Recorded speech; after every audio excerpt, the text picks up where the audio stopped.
এই ইট কাঠের পাথুরে শহর যখন গভীর ঘুমে মগ্ন, ঠিক তখনও কিছু মানুষ তাদের তাজা স্বপ্ন বয়ে চলে। ঘুম থেকে উঠেই আমাদের খাবার টেবিলে যে তাজা তাজা সবজি আমরা দেখতে পাই, এই সবজি আমাদের টেবিল পর্যন্ত এসে পৌঁছায় কিছু মানুষের বিনিদ্র রজনীর কারণে।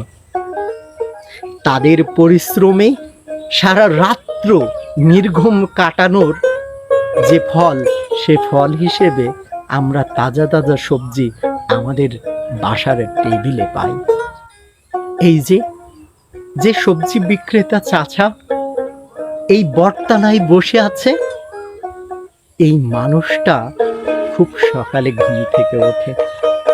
যদি সকাল সকাল ঘুম থেকে না ওঠা হয়, তাহলে ভালো সবজিটা যে উনি কিনতে পারবেন না, সুন্দর মতো পসরাতে সাজাতে পারবেন না। অল্প একটু দাগ হলেই যে কাস্টমার তার তরকারিটা নেবে না।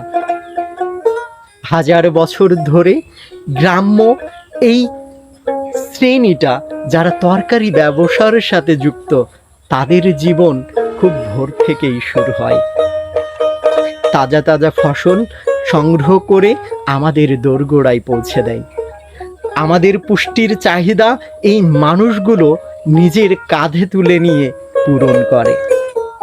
কিন্তু হয়তো এই সমাজের প্রত্যেকটা মানুষের পুষ্টির চাহিদা পূরণ করা এই তরকারি ব্যবসায়ী শ্রেণীগুলো লোকচক্ষুর আড়ালেই থেকে যায়।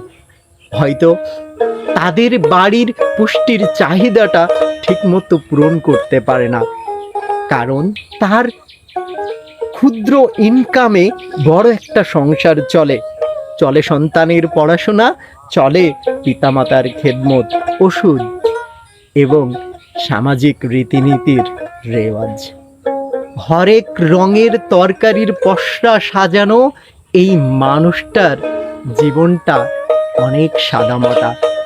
আজ যদি সে ঠিকমতো তরকারি বেচতে না পারে, হয়তো তার বাড়ির চুলাটা যে জ্বলবে না, তার সন্তানের লেখাপড়াটা যে থমকে যাবে।